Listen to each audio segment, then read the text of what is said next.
All right, I think we're going to get started. Welcome to the consultation on improving food and nutrition information ecosystems across the humanitarian development and peace nexus.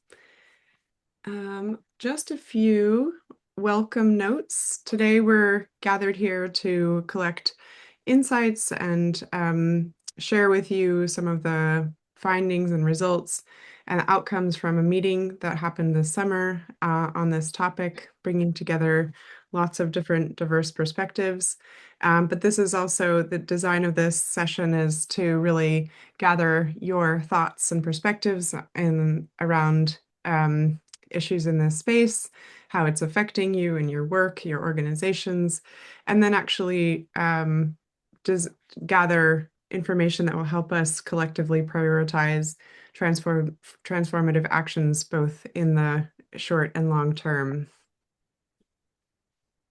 So just a few housekeeping notes. I'm Thalia Sparling. I'm an assistant professor at the London School of Hygiene and Tropical Medicine, and I've been involved with Rose and the Joint Research Center for the European Commission in helping with this work, but of course with lots and lots of other organizations. And we will be recording this webinar, just to note, if you, yeah, just we'll want to disseminate this afterwards. And it's a webinar format now, so you will be muted during the presentations just because we have people joining from all across the world and to avoid bandwidth issues. But of course, there'll be an option to unmute later on. Again, because of this is a webinar, we would really appreciate putting your questions in the Q&A. Of course, put where you're from and what organization you work for in the chat. And we're really curious where you're coming from today. But the questions will focus on for the Q&A. So as I said, I'm Thalia Sparling, and I'm joined by Mary Fitzpatrick from the Feinstein International Center and Rosemary Verstraeten from the EC Joint Research Center. So Dr. Mary Fitzpatrick is research faculty at the Feinstein International Center of the Friedman School of Nutrition Science and Policy at Tufts in Boston, and is a member of the IPC Famine Review Committee. She's worked for 30 years to address severe food insecurity and malnutrition, first as a humanitarian practitioner and now as a researcher. As a humanitarian practitioner, Mary worked for multiple aid organizations, leading disaster response in most regions of the world, and her research spans various aspects of starvation and severe food insecurity, from the biological changes during starvation, especially kwashiorkor, to the livelihoods and food systems through which households access food and meet competing needs in conflict settings. Rose is a scientific officer at the European Commission's Joint Research Center, where she leads work on nutrition within the Food Security Unit. She has over 17 years of experience strengthening nutrition data systems and evidence-informed decision-making across the humanitarian and development contexts. She coordinates multi-agency collaborations, contributes to the IPC and GRFC, and leads research and methodological innovations aimed at improving food and nutrition across systems. And I'll introduce the rest of our speakers as we come to them, but now I will turn over to Mary. Thank you. Good morning and afternoon. Thanks for having me here today. Now, we're all familiar with typical nutrition information systems and typical cluster systems, but what happens to a nutrition information ecosystem when standard humanitarian systems and structures are compromised? And we don't have physical access to the affected population. The war in Sudan has created a severe crisis. Cover page, thanks. So the war in Sudan has created a severe crisis on a scale that's hard even to imagine. In a time of minimal humanitarian resources or political will, there's no legitimate government and there's very little humanitarian presence. I'm going to talk briefly about one effort to build an alternative approach to nutrition analysis in Sudan. The dynamics and the obstacles faced in this story are becoming the norm rather than the exception. So the changes to the humanitarian landscape, they need to be remembered and taken seriously today as we think about how to map a way forward. So the pre-war context in Sudan was fairly typical of a fragile context. There was uncontested governance and there were functioning ministries. There was more or less access, humanitarian and development access to all areas. There was a stable INGO and UN presence throughout Sudan. So talking about the pre-war context in Sudan, there was a stable humanitarian and development presence throughout Sudan. Maybe it was a little too stable. Predictable annual cycles with malnutrition, and we knew more or less most of the drivers of malnutrition. And there was a fairly close collaboration with the Ministry of Health and the Ministry of Agriculture. Next slide. The nutrition information system pre-war was also fairly typical. SMART surveys were done routinely. National post-harvest assessments were published annually and used to predict the food security for the following year. IYCF habits and drivers of malnutrition were pretty slow to change. And livelihood barriers, they were largely known and they were working to be addressed. And government approval and collaboration was sought for data collection and publication. So that was all fairly typical. Next slide. With the war came changing data needs and collection opportunities, driven largely by the changing dynamics in the context. So annual surveys and SMART surveys, they're still done professionally, but they're annual. They're too infrequent in this dynamic changing situation. They're obsolete by the time they're published. So, and that's if they're allowed to be published at all, which many are not. There's the SMART surveys cover just a tiny fraction of the affected population. The market monitoring is about the only relevant data that's published frequently enough and shared widely to be really useful. So we have almost no representative quantitative data from the hotspots, the places with the high intensity need. And much of the relevant data that is generated, it's not widely shared. It's shared within very small groups of trusted organizations that trust each other. Next slide. So the humanitarian information system and the nutrition information system has not adapted to these changing war dynamics. There are two parties to the conflict, two combatants, the Sudanese Armed Forces, SAF, and their Rapid Support Forces, RSF. And neither of these are the legitimate government. But SAF are being treated by the clusters as the legitimate government. And this has compromised the impartiality of the clusters and fostered distrust with the international NGOs and some of the national NGOs. So the nutrition information system at the same time, it continues to accept only standard data collected by standard methods. There's an absence of UN physical presence in affected areas.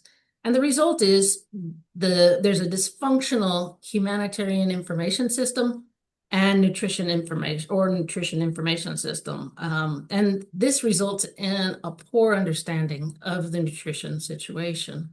Next slide. Enter the nutrition vulnerability analysis, the NVA.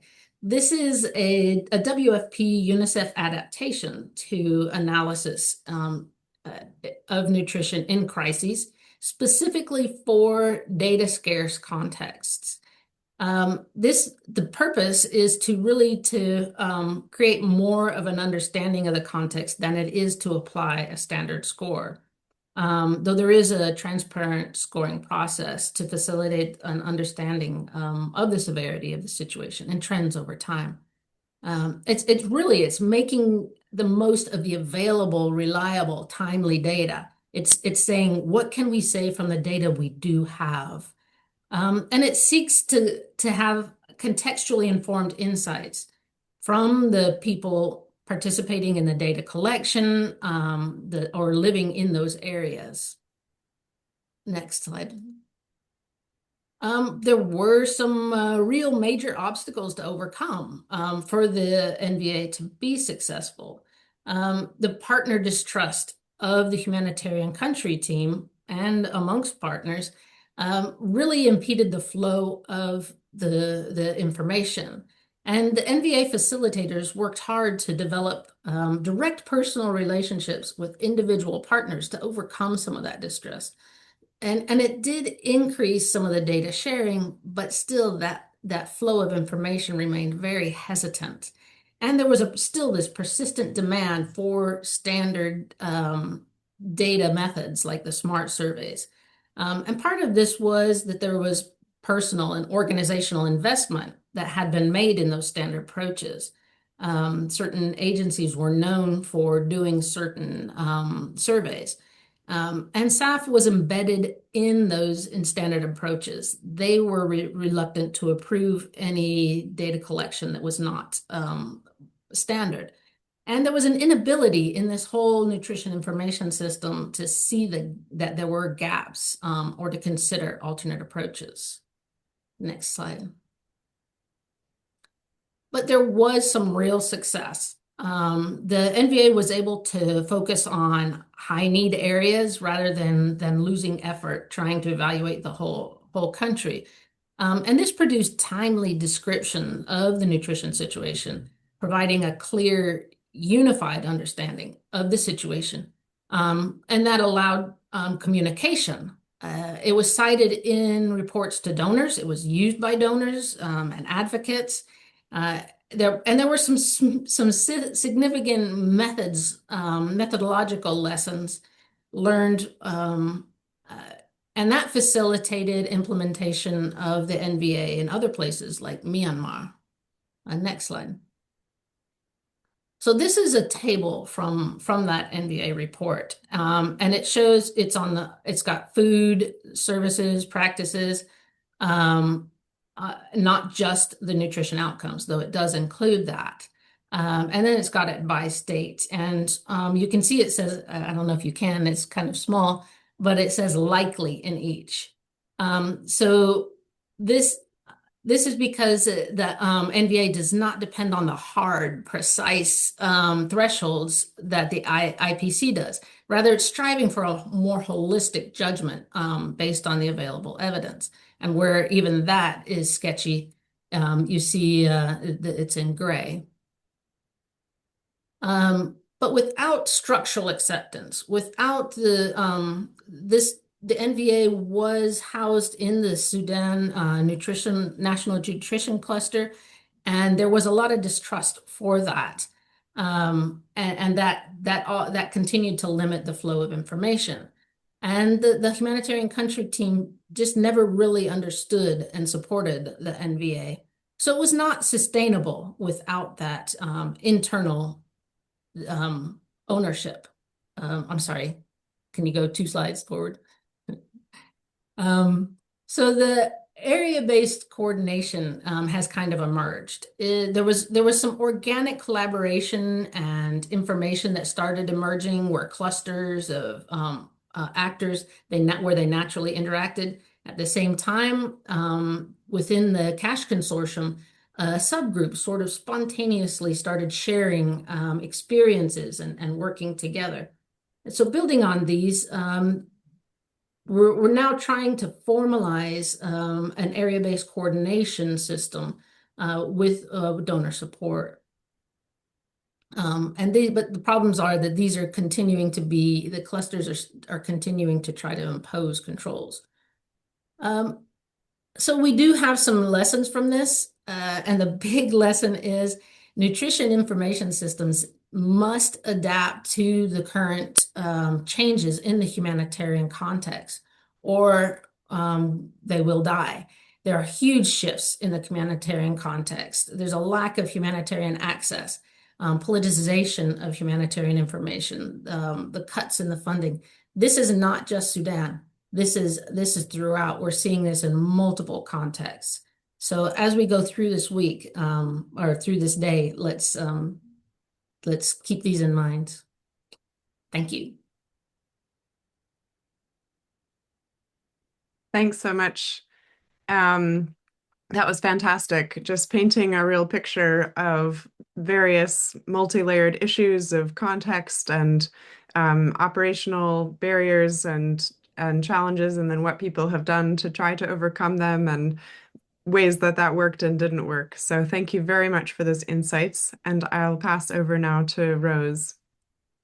Thank you, Thalia, and good afternoon, everyone. So yeah, reiterating what you said, I think the Sudan example really illustrates both complexity and urgency of why we should strengthen food and nutrition information systems.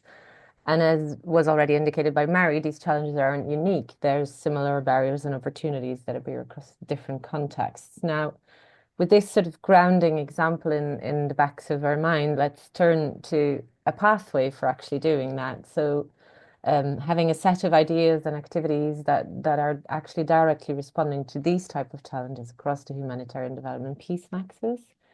And then in the next slide, what you can see there, sorry, the previous one. This one actually shows you why this matters now more than ever. So there was already a pre-existing challenge of fragmented systems, still silos across sectors, across timelines and institutions, that actually were limiting our ability to produce timely, trusted, and actionable data. Now, on top of that, there's some intensifying pressures, including shifting geopolitics and data landscapes, the shrinking funding and competing priorities, of course, but also the rise in conflicts and climate emergencies.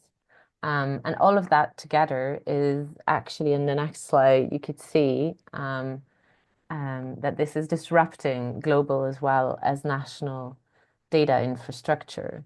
So there's this historic pullback in aid, disrupting these systems, but it has basically led to fragmentation, but also global drought. Global data drought, meaning that we don't have, for example, the DHS anymore, or smart surveys are being limited, for example. But beyond that, FuseNet was on pause. So we lose those kind of key systems that we are used to go to and that we trust and that is rigorous and that these are essential because without them, hunger becomes invisible. You can't name famine and actual opportunities for prevention are missed or equity remains undefined. And so we risk moving towards a food and nutrition narrative that is actually anecdotal rather than actionable. So strong information systems, therefore, are not optional, they're foundational because otherwise we really risk having blind spots in crisis forecasting, which will slow response, increase systemic risk, and has poor targeting for humanitarian action. Now, what have we done? So we've engaged a very lovely team of over 76 people from different countries, implementing partners, agencies, donors, as well as technical experts across humanitarian and development. So that on itself was already a big win and super, super interesting dynamics to have everyone in the same room. We articulated differences and commonalities and information needs, methods, modalities between these two sectors. We assessed also the impact of the funding cuts on key food and nutrition data. What did it mean? We had a lot of discussions about where this will bring us. And then we moved towards envisioning a robust and resilient data ecosystem that actually encompasses these two perspectives, and that led us to the pathway that we're presenting today. So importantly, I want to say that it wasn't written from the outside. It's built with the people who were in the room and that actually use and rely on data every single day. So in the next slide, you'll see how this sort of, I'm trying to capture how it looks like. So what happened after we had those discussions? So we drafted this kind of blueprint. It's, I'd say, a framework to action that is grounded in the data value chain for nutrition around these four pillars that you see here on this slide. So it includes coordination for capacity so that there can actually be alignment between countries, donors, and implementers to build interoperable systems. It includes primary data collection, so really focusing on gathering the primary data that reflect realities on the ground and that is needed for decision making. We'll have leveraging routine and administrative data. So how can we build on existing systems and not duplicate what already exists or works? And then definitely a key important part on methods, metrics, and tools, which is um, turning the data into something trustworthy and having insights, even if you use models. Now the next slide goes a little bit more in depth. I won't go too much in there, but wanted to highlight that the link to the document, the brief document that we are open for consulting now is in the chat, but this is like there's one cross-cutting priority that was stock take. So across each of these, it was really important to say what systems remain, where are they vulnerable, what is lost, and what those gaps mean for decision making. So this was based on what was their priority for strengthening nutrition information systems. And I'm not going to go into that, but a kind of example is like what is the minimum set of core indicators or data that we need to actually have effective decision making, whether it's at national or global level. And I'll hand over just in a moment. We'll hear from the stories so that they can actually give you a more grounded example. So as we developed the roadmap in the next slide, you could see that what became really clear is that even, we can list all of this, but it will not succeed unless a set of foundational conditions are in place. So we've kind of added these five cross-cutting enablers that you could see in the next slide. I don't see the screen changing. Thank you. That actually sit underneath each of these pillars and cut across, right? So these are conditions that you kind of have to make a sustainable change. It includes governance, accountability, and transparency. So who owns the data? Where does the accountability sit for stakeholders? Sustainable financing and resource mobilization. So not just another project of 2 years, but how can we really make it long lasting? Local capacity and institutional strengthening. I'm pretty sure all of us know at least one or two people that no longer have a job because of these cuts. But what is very worrisome there is that we really lose a huge expertise and capacity for nutrition. Data ethics, access, and trust. Just referring quickly to the example of the US last week and the deals they're making with African countries now. And innovation, learning, and adaptability. So again, these tools and methods, but also partnerships, innovative partnerships and alignment. So in the next slide, like we mentioned, this is really a tool for alignment and co-investment to be used by different actors, as well as I wanted to highlight or end on this, that it's a roadmap that's built differently. It was built participatory. It was meant to be increasing alignment and also meant to be actionable, like a core minimum set of data that actually saves lives. But we all align, and it's not just another collaboration, but like true coordination and alignment on what's needed. And yes, that means some things we will lose and others will remain. But it's in the interest of the people on the ground. And so today we're holding this consultation. We've had previous consultations with NIPIN countries, but then this will all culminate. You can move to the next slide, Thalia. This will all culminate in our event in Brussels on the 27th of January, which will also be live streamed, where we will have a full afternoon reaching out to a broader audience, but also bringing in other perspectives from different actors and the different initiatives that are ongoing. So what we really want to highlight and I want to end with is that your voice matters. So it's kind of, the roadmap is there, it's a blueprint, whatever semantics you want to use. But it really is trying to be inclusive and still is being developed further. So your voice really matters on helping us to prioritize how feasible is this, what are the bottlenecks, how do we adapt this to context, and really have a reality check, you know, where it's coordinating all of this actually leading us to. So with that, I hand back to you, Thalia. Thank you so much, Rose. Yeah, it's been a really interesting process, and we're very, very keen to bring the wider community of practice into this work at this point. And so we'll start with to make sure everyone's still with us and awake or not asleep yet from wherever you're joining in the world.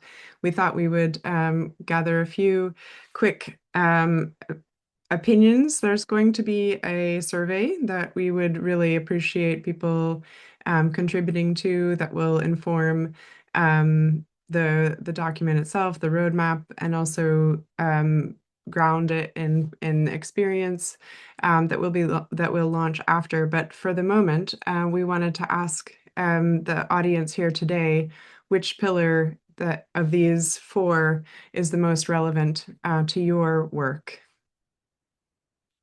We'll just open it up for a few minutes. Interesting.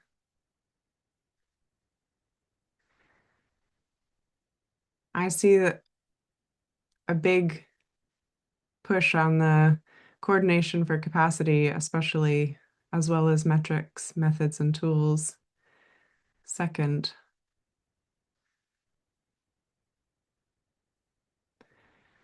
Yeah, I think at first you need the coordination is about this sort of ecosystem and the enabling factors that allow all of these other things to also work, which is interesting to see reflected here. We'd really be curious to hear more about what you mean in terms of what's most important to you in metrics, methods, and tools also later on in the survey, if you're willing to contribute some of those insights. There's quite a bit of free text answer that you can give through that.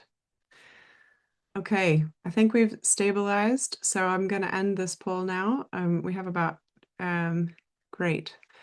Interesting. So we'll disseminate these results as well. Wonderful. So now we're going to hear from people who are wrestling with these issues every day in the field. Eshraq Al-Falahi is the acting nutrition team leader and epidemiologist for WHO Yemen. She has over 9 years of experience and specialized in nutrition and food security surveillance and applied epidemiology. Eshraq is committed to evidence-driven policy and is currently pursuing a master's in global food security and nutrition at the University of Edinburgh. She focuses on translating complex epidemiological data into actionable, life-saving programs that strengthen community resilience. Next, we'll be joined by Lucy Maina Gatigi, she's a nutrition, information, and monitoring specialist with 20 years of experience in public health nutrition. She holds an MSc in applied epidemiology and a bachelor's in food, nutrition, and dietetics. At UNICEF Kenya, she serves as nutrition specialist for information systems and the monitoring and evaluation, and co-chairs the nutrition information technical working group. She previously worked with the Kenya Ministry of Health at national and subnational levels on policy programming and capacity strengthening. Last but not least, we're joined by Imran Chiosa, who is the principal statistician at the Malawi National Statistics Office and leads the Prices and Index Numbers section. He oversees CPI and inflation computation, serves as a focal point for food security analysis, and leads work on healthy diet affordability. Imran holds a master's in economics from North Carolina State University and a bachelor's in statistics from the University of Malawi. So very warm welcome to our speakers, and I'm delighted to first pass over So we'll pass over to Eshraq first to hear. Over to you, Eshraq. Thank you, Talia. Thank you, Ruth. Can you hear me? Yes, we can.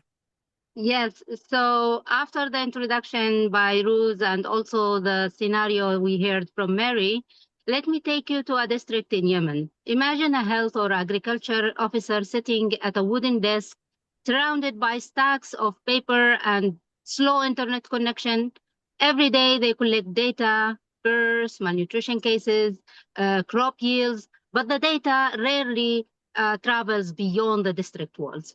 Decisions are made far away, and the local realities often get lost in translation. This is the gap that the district integrated module seeks to close. Do we have the slides? Yeah. So why is that? Because real action happens at the district level. That's where communities live, where the health workers respond, and where the farmers struggle with food insecurity. Yet, traditional top-down systems have treated districts as passive data collectors rather than active decision makers. The result? What is the result of this? Indicators that don't fit local realities, duplication of efforts, and missed opportunities for impact. What is the difference with this module? So the district integrated module flips the script. It's decentralized approach that brings district actors into the design process of the National Information System, the NIS. It integrates agriculture, health, food security within the district system, making interventions context-specific and responsive to local needs, instead of rigid directives or generalized data or actions. We prioritize ownership, granularity, and collaboration.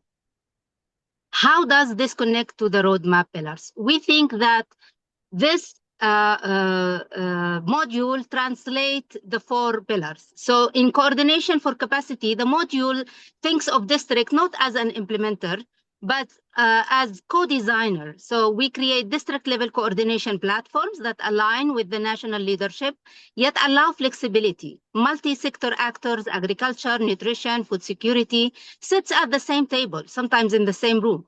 We map capacities and align donor supports to fill the gaps, avoiding duplication. So regarding primary data collection, district leads the data collection because they are closest to the community. We train them, provide tools, and enable community-driven indicators. And here's the game changer, feedback loops, which we try to connect. District sees how their data informs decision, building trust and motivation. And then thirdly, the routine administrative data district system become the backbone of routine data flow. Interoperable modules are embedded in the administrative system, governance is strengthened at district level, and the dashboards provide real-time monitoring. So decisions are timely and evidence-based. Fourth, metric, methods, and tools. Instead of imposing complex methodologies, we co-create simplified context, sensitive tools. Indicators are validated with district actors for feasibility. This builds trust and ensure usability for both emergency response and long-term response planning. What is the big picture we see here? This isn't just a technical shift. It's a cultural one. We are moving from a model where districts are data suppliers to one where they are decision makers. When districts own the process, the system becomes more resilient, more responsive, and ultimately more sustainable. One example of such timely collaboration and data for action is the timely identification of a zoonotic disease in one of the district northern Yemen, where both agriculture and health sectors at the district level work together to respond to this disease at its early stages. Let me finish by saying that this would not have been achieved if not for the political will and the generous support from the World Bank to the nutrition surveillance system over the last years, enabling continuous capacity building, monitoring, and mentoring, as well as regular data quality checks. Thank you. Thanks so much, Eshraq.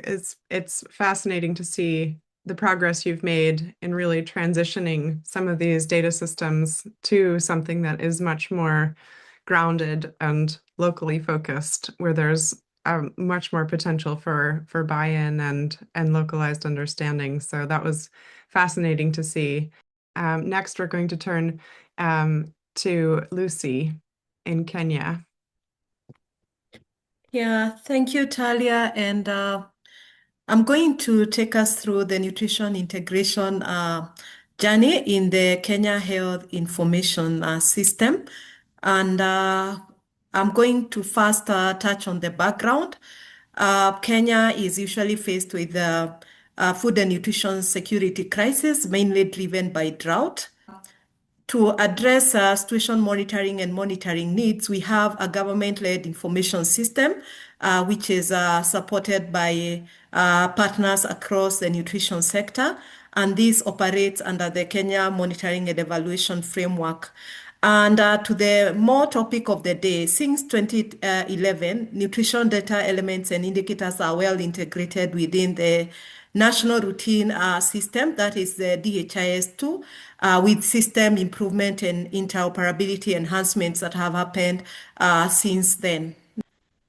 In terms of the integration journey for Kenya, we started out with the integration of indicators in 2011, where we anchored on the DHIS2 rollout within Kenya, and that was followed by system-wide capacity building of health workers across all levels, and data collection and reporting started happening through the DHIS2. Yeah, and there were several gaps that were observed within the system, and to be able to systematically and objectively address the issues that we were facing, we commissioned an external review of the nutrition data in DHIS by the U.S. Center for Disease Control and Prevention in 2015. And this major output there was a system improvement report, which has shaped the nutrition information systems improvement. And that was followed by a series of data clinics where we have been implemented both the short-term, medium, and long-term actions that were needed to be addressed to be able to have quality and later we then had the KHIS or Kenya Health Information Systems and Logistics Management Information Systems integration, and this has enabled more accountability for commodities as well as being able to generate quality data for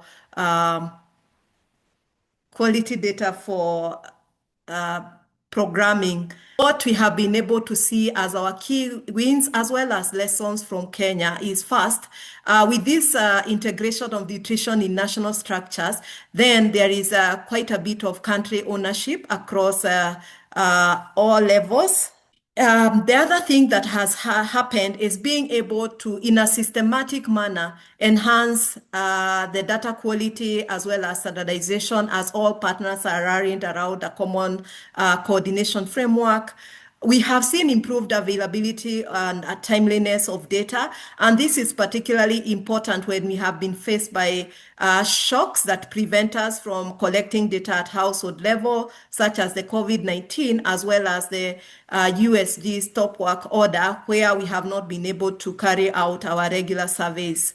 And a key lesson or takeaway is that for us to systematically and objectively improve nutrition information system, we can benefit a lot from external reviews and consistent implementation of the recommendations that come from those. As well, linking data across platforms has enabled us to reduce duplication.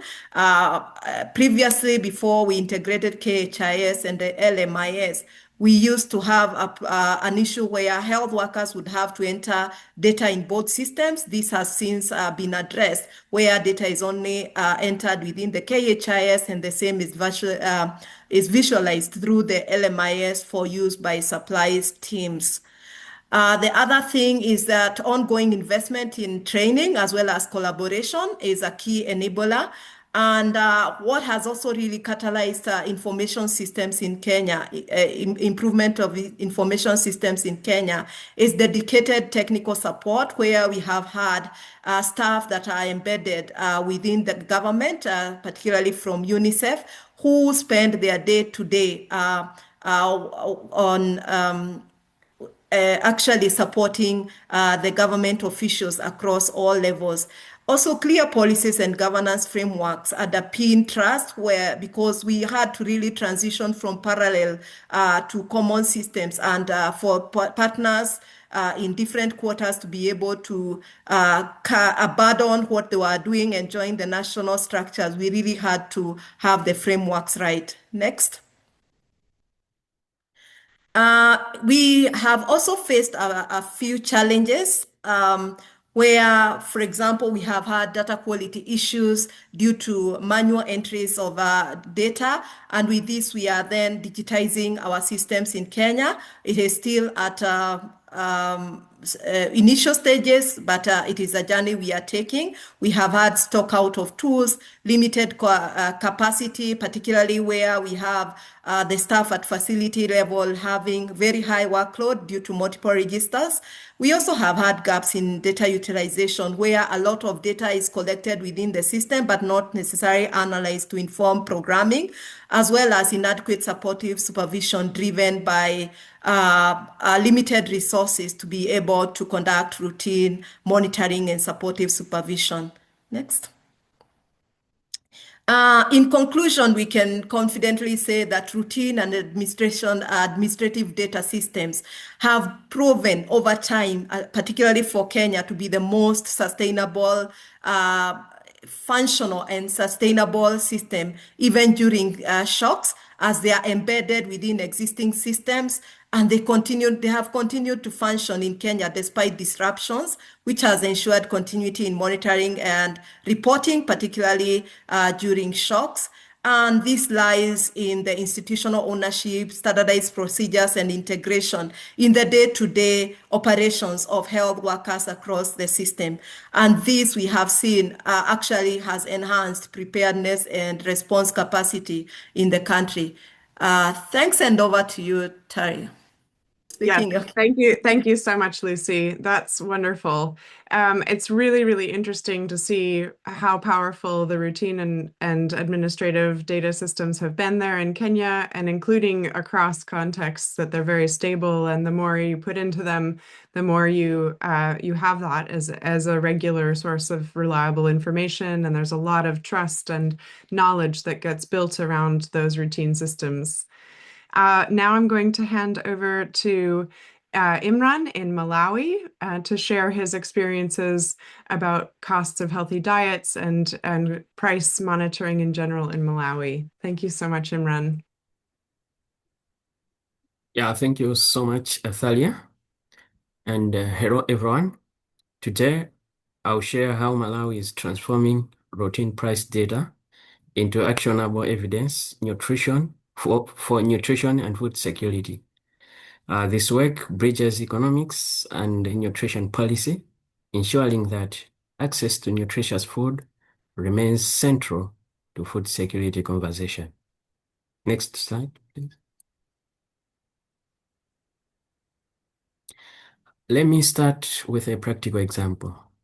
In Malawi, we estimate the cost and affordability of healthy diets using monthly food price data originally collected for the Consumer Price Index and inflation monitoring.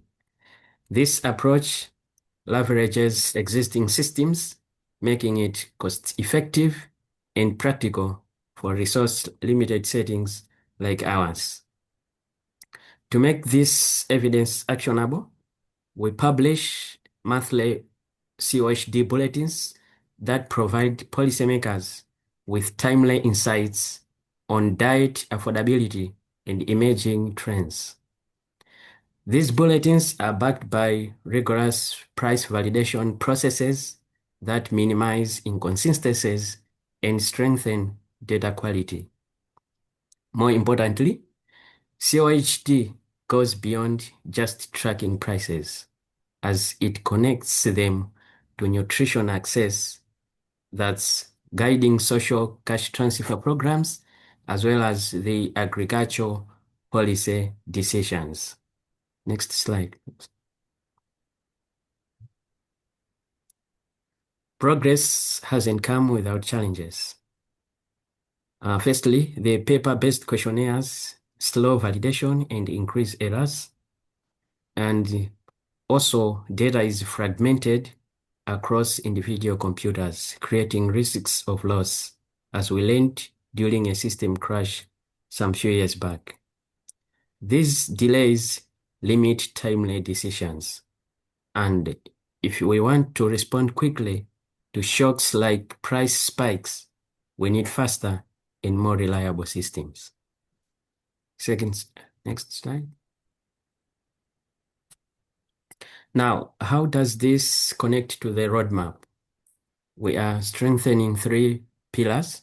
The first one is the routine and administrative data, as we are now in the process of transitioning from paper to digital systems for faster validation and timely use. The second pillar is the metrics, methods, and tools, as we have adapted global methodologies to fit our realities. And finally, the cost coordination for capacity, which empowering national institutions and partners to lead analysis and interpretation. Now, the expectation is faster and trusted evidence that improves targeting and builds resilience to shocks. Next slide, please. This progress was driven by strong partnerships. Collaboration between the NSO and Tufts University enabled the application of the COHD methodology and the development of local capacity. It has taken nearly 2 years to reach this point, starting from the stakeholder consultations to secure buy-in and to hands-on training on Tufts developed metrics and strategic discussions with NSO management to ensure sustainability and consistency. Now, looking forward, we need 3 things. Firstly, continuous capacity building on emerging methodologies and tools.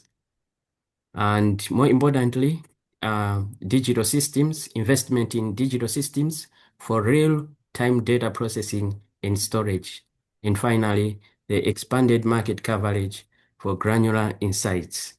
As currently, we collect prices from only one market per district, and expanding and digitizing will improve data quality and support localized interventions.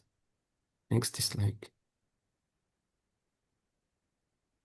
Now, in short, stronger data systems and capacity mean turning price data into actionable nutrition evidence, thus helping Malawi move closer to affordable healthy diets for all.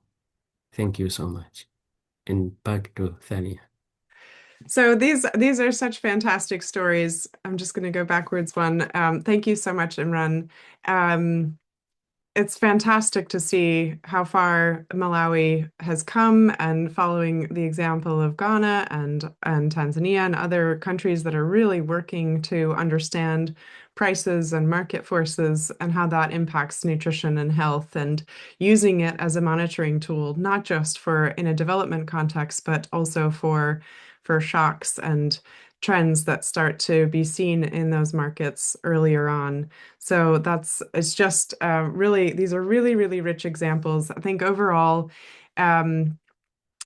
it's amazing it's actually quite hopeful. I think in the doom and gloom of the current era and what's happening, it's fantastic to also see how much progress has been made within countries to take ownership and transform and strengthen these systems that they have. So we're going to launch a second question, and this is a free text question that you can type in. I think you have up to 200 characters, but we wanted to ask you just one step to strengthen collaboration in your context. What would it take? What could you do? What's the main barrier?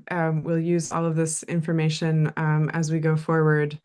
And you can be as specific as you'd like, because we do want to there's, in all of these pillars, there's a lot of sort of general direction and categorization, but what we really want to do is really drill down into what could happen next in a very real and pragmatic way. All right, I'm going to end this poll now. I hope everyone who wanted to answer has had a chance, and we'll try to get back to our slides again. I'm going to stop sharing this now, and we'll share these results with everyone on the website as they come in, but anonymized. It won't have your name or anything, but we will share some of the findings from these polls. Yeah, thank you so much, Thalia. We have some time now for questions, responses, and also some time for collective reflection. So thank you for those who added questions to the Q&A. I'll turn to those now. And please do, as we're responding to the questions, if you have any reflections that you'd like to share, feel free to, I think, raise your hand, and I believe we'll be able to unmute folks if they would like to briefly share. But I'll move to some questions now. Thank you, Chris Hillbrunner. Thank you for your question. Your question was, can you clarify the sectoral focus of this work? Sometimes the speakers talk about food security and nutrition, but most commonly the speakers refer to nutrition data. And I'd like to turn it over to Rose, who would like to answer this question live. Over to you, Rose. Yeah, so thanks, Chris, for this question. Very relevant one, and one that we went back and forward on. So in the end, we decided that this would be for food and nutrition information ecosystems, but obviously our focus is nutrition, which means inherently we're looking at the different sectors. So for sure, this is multi-sectoral. We're not just looking at nutrition, but we are looking at it from nutrition as an outcome point of view. I hope this is clear. Oh, great. Thank you so much. Thank you so much, Rose. We have a question from Philip. Thank you, Philip James. Thanks for your question. The question is, it's great to hear about concrete examples of the district level data management process and escalation of information upwards and outwards from there. I believe this question is for you, Eshraq. So in terms of the question, if you could talk a little bit more about the zoonotic disease identification example. Can we hear more about this? What would have happened before the new monitoring system? Was there total lack of identification, or was it more about longer time for decision making and action? And thank you for and just thank you for the presentations. But I'll turn it over to you, Eshraq, to talk a little bit more about that zoonotic example. Sure. Thank you, Gloria. And thank you very much for the question and interest in the district module. So yes, this zoonotic disease, if it was not for this approach, it would have taken longer time to be reported vertically through the agriculture system, and then from there to the Ministry of Health, then down to the district through the governorate level, and then to see the response if there is, the evidence, if it is proved, and wait for the cycle. However, when we tried this mentoring and monitoring, of course, as mentioned by Rose, we are focusing on the nutrition information system for now as through the DHIS2. But this module integrated the multi-sectors at district level. Yes, the data is not yet in the DHIS2 because it needs many administrative and logistic preparations and to integrate them into the DHIS2 because it involved multiple sectors. And due to the multiple facts and challenges mentioned by Lucy and by Mary. So for now, what we are doing is that during the quarterly meeting and the monthly meeting with the DHIS2 focal points for the surveillance, we encourage them to bring, during these data review meetings, to bring those from agriculture, water, also from health, especially maternal and child health. So when they meet together, they review their monthly database, even though it's in a monthly report, but the data is there. So what they know each other's issues, and from what they reported, the guy from the agriculture, they reported this zoonotic, I think it was a tinea or something, that was affecting the livestock. So because it was the period before Eid, and you know that in Muslim countries we slaughter a lot of livestock during Eid. So during the months before Eid, they start to herd, you know, the livestock. So they noticed this and they reported it to the agriculture ministry. So when they have this meeting monthly, they reported it in the monthly meeting, and the guy from the health, and the guy from the agriculture, they took the samples and they sent it to the central level for the testing. When the test came positive, there were some cases in human cases affected, reported by the EDUs in the district hospitals. So they picked that and they reported it to the Ministry of Health, but they were already taken the action, and it was already solved at its early stage without waiting for the Ministry of Health to go, because this is part of their jurisdictions in the term of reference for the district system. I hope I answered your question. But it's really an interesting process when you bring everyone together. You will be amazed of the amount of information that is left in desks at district level without even reaching the central level. Over from my side. Great, thank you. Thank you so very much, Ashraq.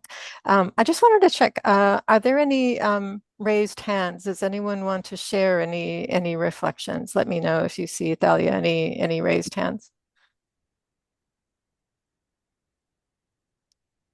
If not, I'll move ahead. I have a question for Mary. Mary, you had mentioned some methodological lessons learned, and I was wondering if you could share an example of one of those methodological lessons learned. I think part of it was, and Celine can back me on this if I get this wrong. A lot of it had to do with developing relationships. And it really started with some of that relationship building, and not just the typical INGOs and the typical UN agencies, but also a lot of local actors who had a really strong contextual understanding and a current contextual understanding, because things were changing very rapidly. So how to bring that together and incorporate that as part of the analysis. There was also how to structure the discussion around like the nutrition framework, and how to think of these different causal factors, not just an evaluation of the outcomes, but thinking about those different causal factors and discussing how they related to each other, to have an understanding of the full nutrition situation, not just GAM, the outcome. Do you have anything to add to that, Anseline? Yeah, thank you, Mary. No, I think you did it well. Maybe just one of those things that the nutrition vulnerability analysis is really a mixed method approach. So not only quantitative data, but really using as much as possible all the available information that are there. So we can look as well at more qualitative information, really to appreciate and enrich the findings from any other quantitative methods. So bringing as much as possible all the information that are together available to have a common narrative. So I get the strength of the process was that it was quite consensus building as well. So really making sure that all the partners and the sectors are looking at the nutrition situation with the same understanding of the situation and bringing all that together to have a coherent narrative on the nutrition situation. Yeah, I think a lot of times we get blinded by, say, a very specific indicator and comparing that indicator across different contexts rather than really trying to understand the dynamics of what's going on there. And it was really valuable to have those discussions about what are the dynamics here. And the process, I think, was as important as the final product. And going through that thinking process to think more largely about nutrition and food security and how all that fits together. Great, thank you. Thank you so much, Mary, and thank you so much, Anne-Céline. I believe, Thalia, that we're coming to a close. We have a few more questions, but I think we can address those questions kind of offline and share those with the materials that are being shared for this webinar. And in terms of your personal reflections, please do feel free when you fill out the survey to add your reflections. That'll be absolutely wonderful. So I'll pass it over to you, Thalia. Thank you. And thank you, everyone. Thank you so much. Yes, thanks to Monica Wolt, who we sort of missed introducing you, and to Anne-Céline, who's been supporting this process throughout. That's wonderful to hear from you as well. For the questions that we didn't get to, we will give those to the presenters and post those back to you or on the website. And we really will. We're very curious to have your feedback. So I wanted to say a big, yeah, well, we can take 1 minute and answer it if you'd like. So we have, if you wouldn't mind, could we just ask one more question from Chris as well for, yeah, for any of the panelists. Yeah, sorry. Sure, yeah.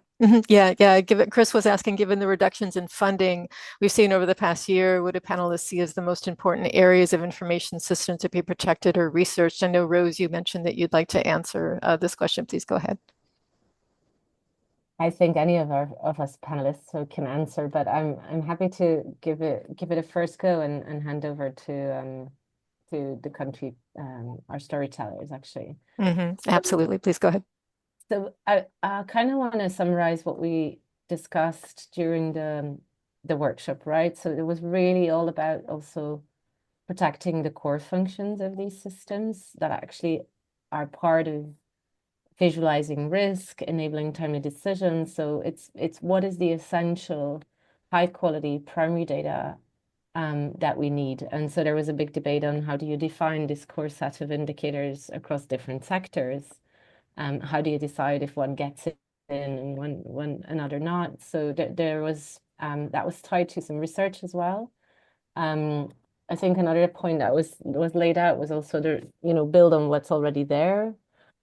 So make that stronger, like the routine and administrative data, for example. These platforms are there, so how can we use them better and make them better? And then as for research, there was a lot of talk on improving interoperability, using hybrid approaches like for example, NVA, mixed methods, but definitely also a key point on responsibly leveraging new methods. So the silver bullet, or so to speak, of AI, but let's not get ahead of us, but really the researchers should focus on grounding this and making sure that this is responsibly used and trustworthy.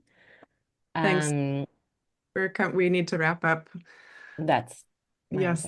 Thanks. If there are any other reflections from panelists in just a sentence about this question, would you like to contribute? Any final thoughts?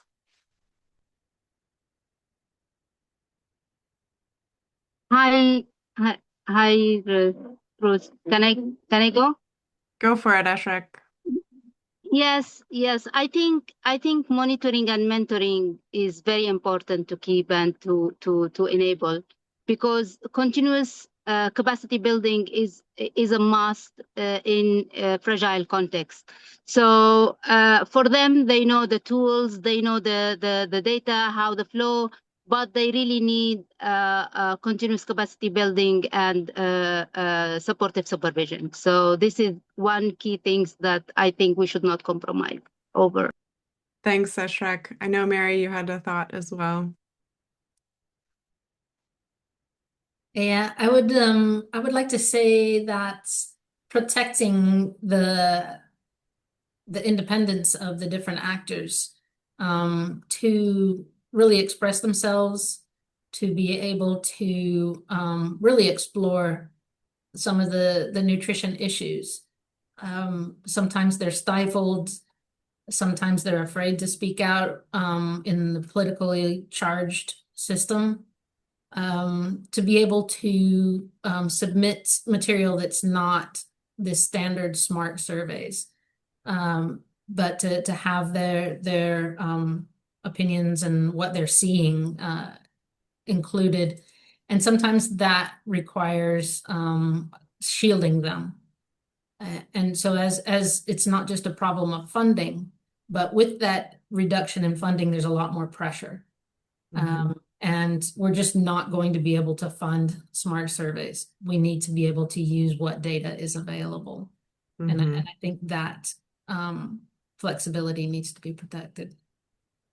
Thank you so much for that very important point. Any final thoughts, Lucy or Imran? Yes, yeah, for me, the system that need to be most protected, yeah, the administrative data and particularly stretching into the community health information system. And in terms of the research, it's more about the different predictive model and also checking how these can also be coordinated, because the models are many, sometimes can get confusing if the predictions are different across the different models. So how then countries work to make sure that that is also coordinated would be an important area to look at. Thanks. Thanks, Lucy. Last but not least, Imran, do you have a final thought for us? Yeah, thank you so much. Like for me, I think I talked about the investment in digital systems, and also now we are looking at the innovative ways of doing things, of collecting data, like using AI and other big data and other, innovations. But still, they also need, primary data to feed the systems so that they can be able to make good, predictions. So, yeah, for me, I think I'm into these innovative ways of doing things, leaving out the traditional ways, but at the same time, also still using the traditional methods to train the machines. So currently, as for Malawi, we are not yet fully there that we can completely migrate to, to technology. But I think in this transition period, we can, I think, have the hybrid approach between the traditional methods and the AI thinking. Thank you so much. Yes, very important points about investing in people, about in actual real data that's not predicted, that it can be validated against, and just really protecting those systems and people and capacities to make sure they're grounded. Thank you all so very much for such unique and diverse perspectives, and to our audience, to Rose and Celine, and our team at Ashwarya at ANH Academy for helping us host this webinar. Please do check out the report. Please do fill in the survey. We'll keep this open sometime until January. We may remind registrants to fill it out once or twice before we close it. And just really appreciate your attention on this Friday afternoon before the holiday season. So wishing you all the best, and we'll see you around the block. Thanks very much, everyone. I'll end the session now.